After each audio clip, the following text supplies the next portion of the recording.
Okay, so my tongs, I've got my approximately 1 inch here, and if you follow this along, got a little bit of metal here that I should have forged down just a little thinner, but they'll be fine.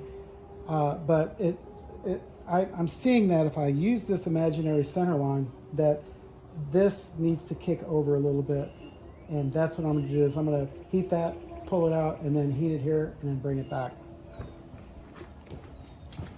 So I'm using the fork to make the adjustment.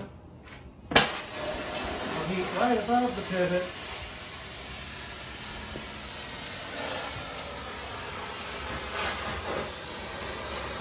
Not too much hotter than incandescent.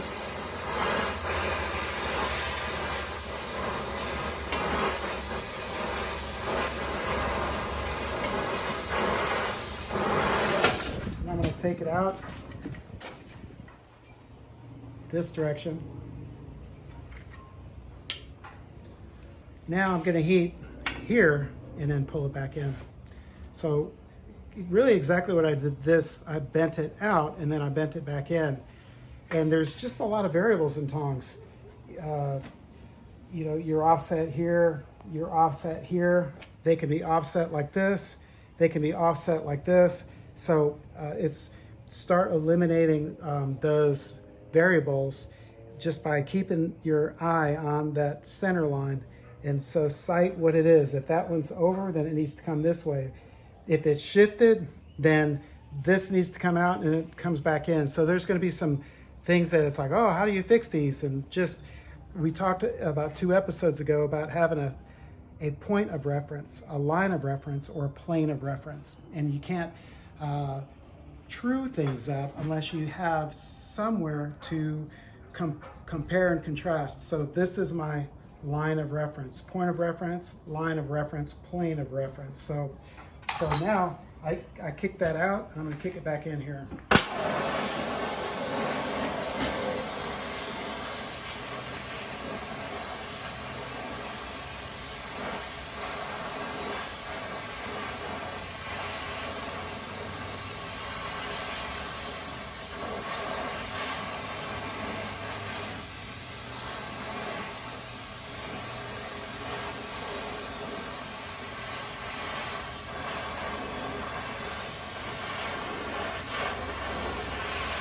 This is the point on this incandescent. Now this gets kicked back right in here. A little bit more.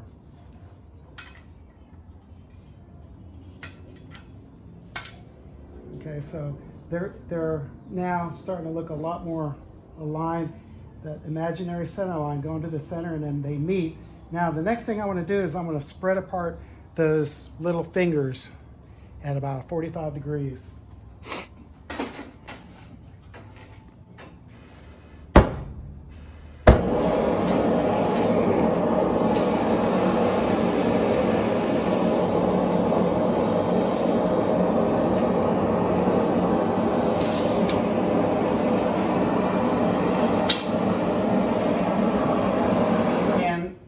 I found a pair of monkey hands, and these have been some abused monkey hands. They got smashed under the power hammer, but I'll be able to like pull the split apart with these because they match right there. So I'll do this in the vise.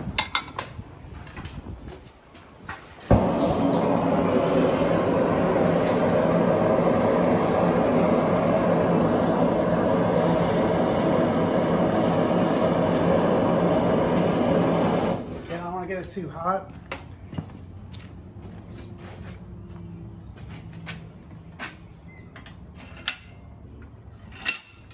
We'll each out about 22 degrees.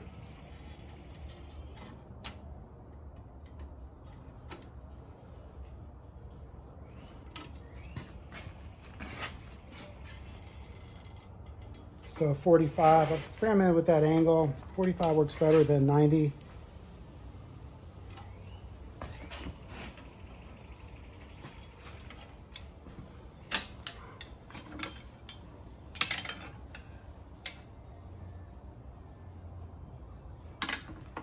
Matches pretty good.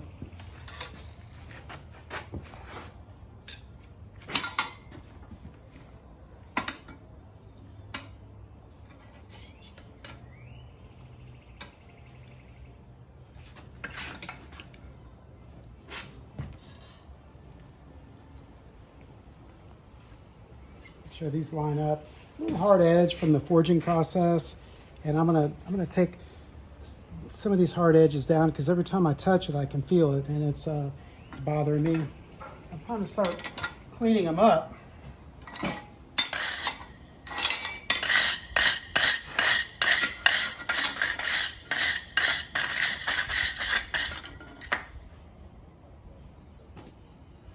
It needs that the teeth match when they go together. And right now I've got points that are going together. So I'm going to get it hot and then hold on to something here and form it around a dowel. Before I do that, I'm going to knock the sharp points down a little bit.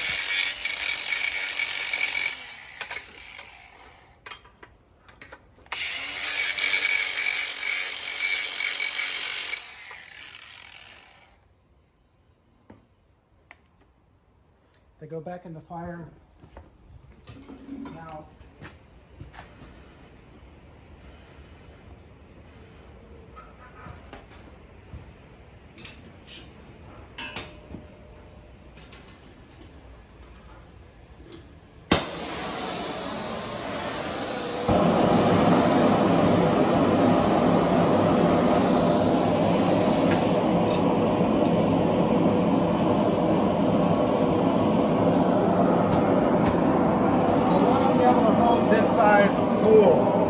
so they'll be formed around that size tool.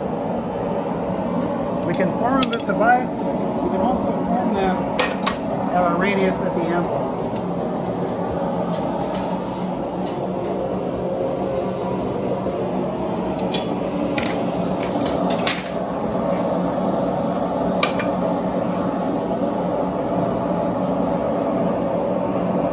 Babysit your tongs, get your stock ready. This is about 11/16, 5/8, 11/16. So very first job, holding this. Now I'm going to form it onto the stock.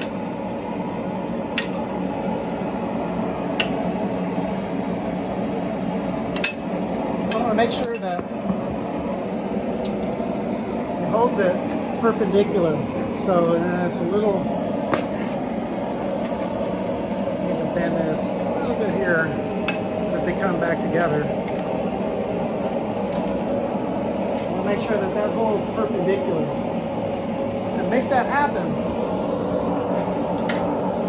if it's holding up, that means that this side needs to be hammered down. So I'm going to hammer down that side.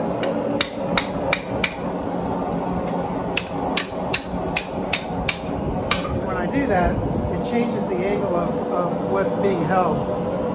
So I want to project that to show you.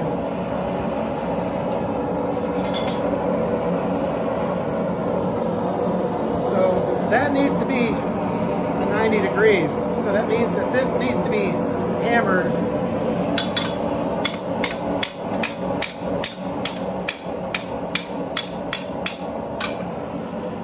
That changes that to 90 degrees because I hammered these tighter. If it were up like this, I need to hammer those tighter. So that's one of the first things you need to do. And really any tongs. The second thing you need to do is make sure that this is the same center line. So if I use these tongs,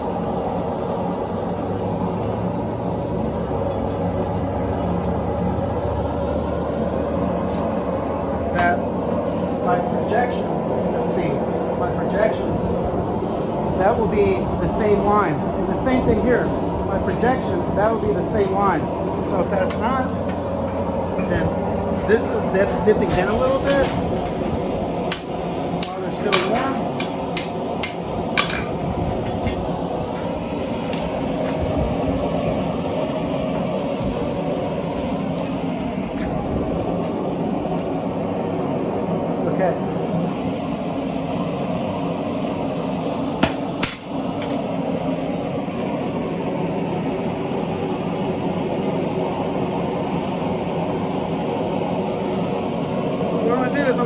this edge a little bit. I'm gonna leave this alone because that's hot. I'm gonna grind this edge so that it's more comfortable to the hand. I have not ground that yet.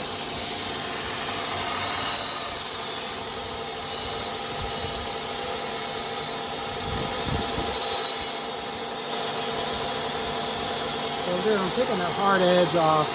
It was the cut edge from the Hardy.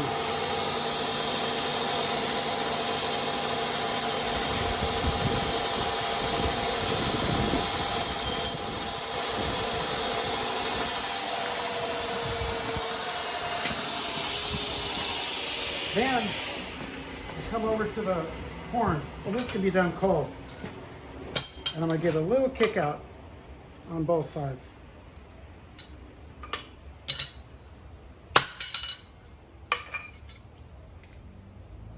That's your kick out.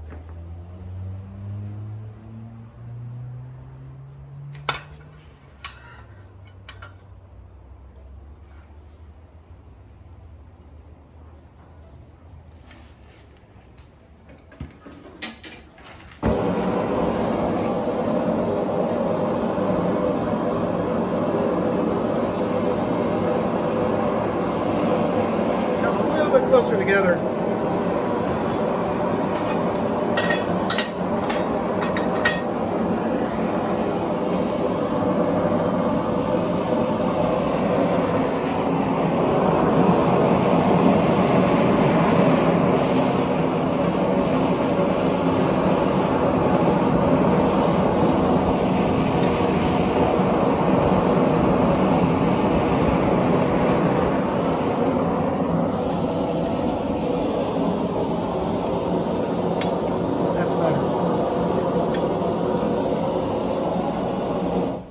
Now,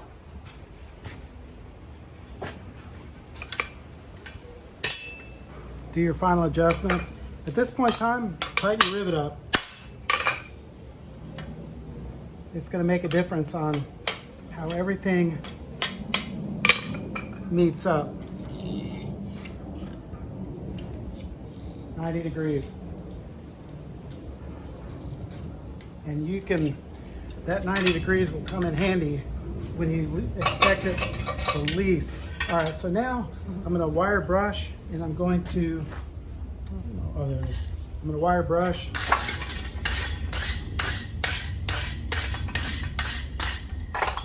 Touch mark.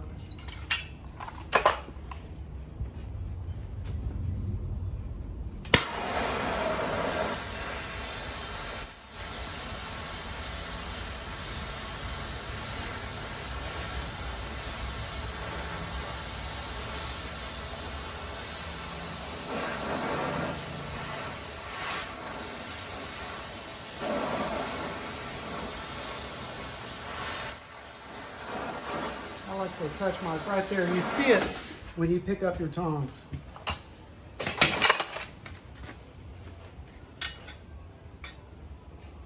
Line it up, measure, register, measure.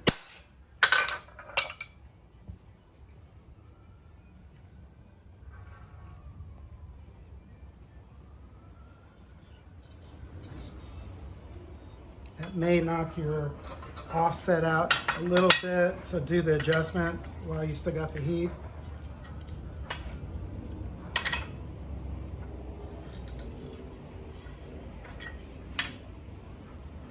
Now, last thing I'm going to do is I'm going to put them in the forge. This is already hot.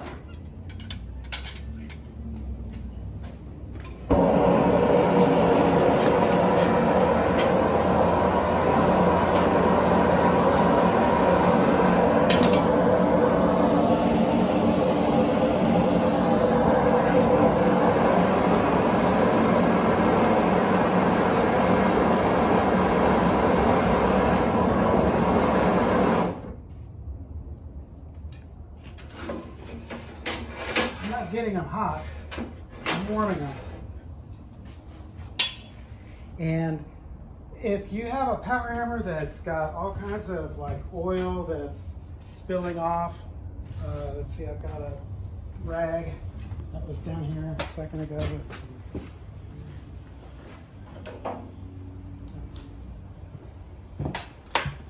So it's a good opportunity to clean your power hammer. And there's all kinds of oil that gets kicked up, leaks, spills. And I call this ELIXIR. And what it's going to do, it'll just give me my nice finish that is rust resistant. And you want to apply it hot, so don't breathe that smoke. But you can see how it blackens it up from the gray to the black. If you run out of ELIXIR, well,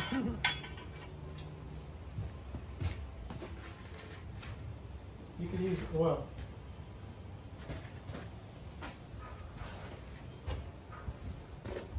So I'm going to suggest oil the pivot.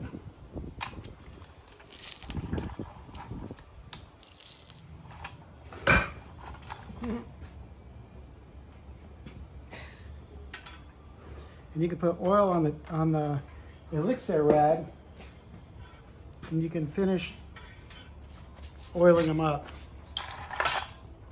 Let's do this outside.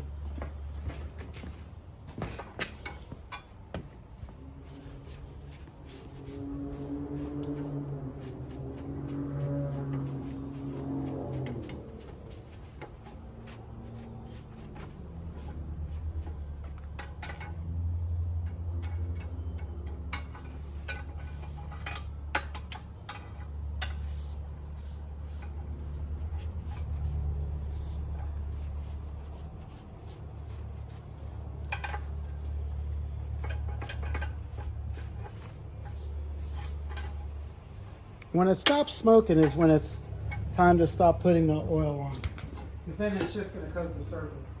So it's a little warm. If it flashes, too hot. If it's still smoking, it's perfect temperature.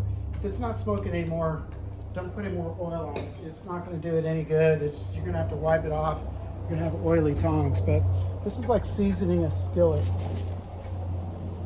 and it will allow those tongs to stay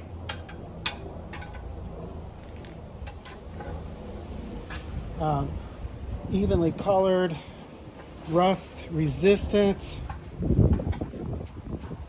And I was told that, you know, you spend another $5 on a can of paint and you can charge another $50. But in this case, it takes everything, all of the forging, it makes it just really an homogeneous product. I'm avoiding breathing that. Let's see, I'm getting a little bit of homework again here. So just make sure that I got a little grass. There's the charge. So there's the little monkey hands of death. They're quite hot with the new improved super groove, and they have been confirmed as far as holding the stock with a continuous line this way, with a continuous line this way. They now hold 5/8 tools, and they'll hold a multitude of different shapes because of that fuller groove than the slit fuller groove, which is the new improved super groove. So that's how you make a pair of tongs out of a piece of rebar. Thank you for your attention.